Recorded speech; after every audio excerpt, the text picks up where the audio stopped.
Well,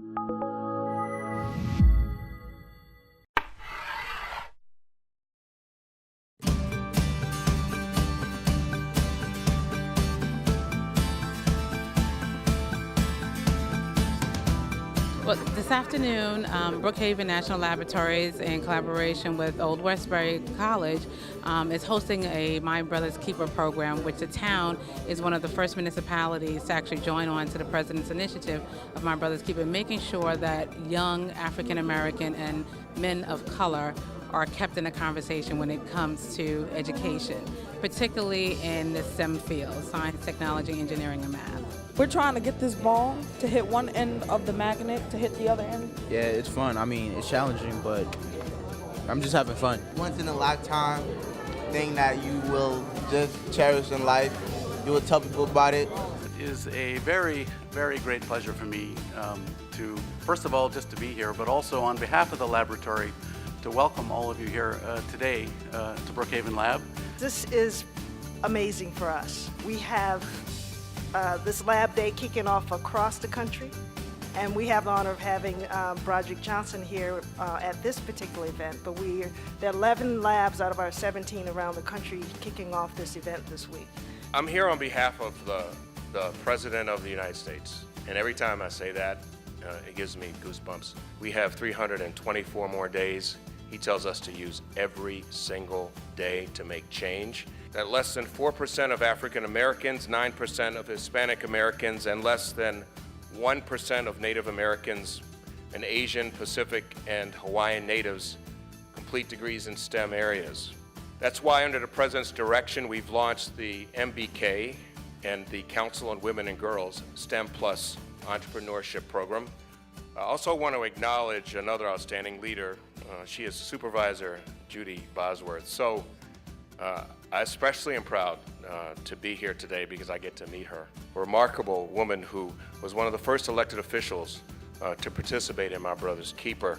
And Judy's passion and advocacy is paying off in the collaboration with the Manhasset and Westbury school districts.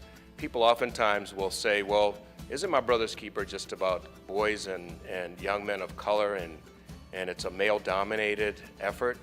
And so I would just be able to point to Judy's great leadership and say, no, this is about the entire country. So Judy, if you wouldn't mind standing up, I'd like to have you acknowledged as well for what you've done around My Brother's Keeper. Well, this was a challenge that was issued by President Obama to provide opportunities to young men of color. And we decided that we would focus on how we could help to encourage these young men to finish high school, to prepare for college, to broaden their scope of what areas of employment, of career choices that would be open to them. We are in the process of developing this. We're actually the only municipality on Long Island that has accepted the challenge and has an ongoing program. Well, I am a former school teacher.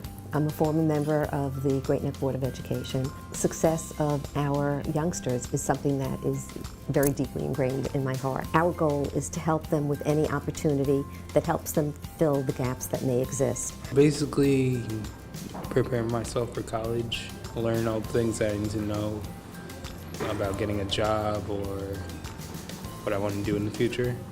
Well, with Keyshawn here, we've been trying to focus on what he wants to do when he graduates college. He wanted to be a rapper, and I explained to him that if for any reason it doesn't work, what's our plan B? And after we looked up colleges and how much they were and what was involved, he sort of expressed somewhat interest now in becoming a nurse. We had a local action summit where we brought together members of the community from the schools, from other mentoring groups, from the business community, residents, anybody who was interested, filled town hall. So what we heard back lots of times was that you need to have a mentoring component. The organization that's now called Mentor New York, they came and met with us.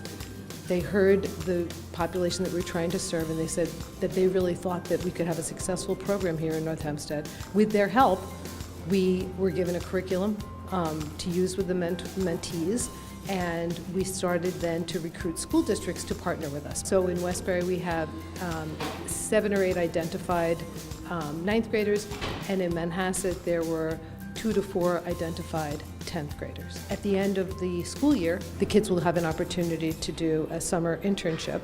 Well, so I worked with Cindy Cardinal, who is the coordinator of My Brother's Keeper, and we kind of worked together to try to figure out what kind of activities can we do to kind of basically get the students thinking about college and career. Some guest speakers come in.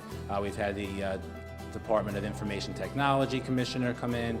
We had the Town Attorney's Office speak to them. When I was in high school, I took a very interesting class called Law and Society, and I just really enjoyed the fact that, you know, there was always something new to learn. A lot of studying, a lot of reading, a lot of writing, but in the end, it actually was fun. I actually enjoyed law school. What made you decide to go into law? Originally, I thought I wanted to be a psychologist for some reason when I first went into high school. I took a psychology class, and it was so boring. Well, I learned like it's gonna be difficult. It's gonna have it's gonna be a difficult trial on the way. Like it's not gonna be easy because you're gonna have to do a lot of responsible stuff on your own. You're gonna have to be very independent.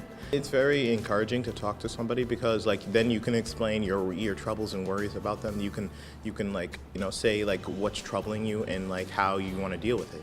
I like helping. I like giving back, and it's really very rewarding to watch somebody grow. I think we have a blooming superstar here, so I have a lot of hopes for him.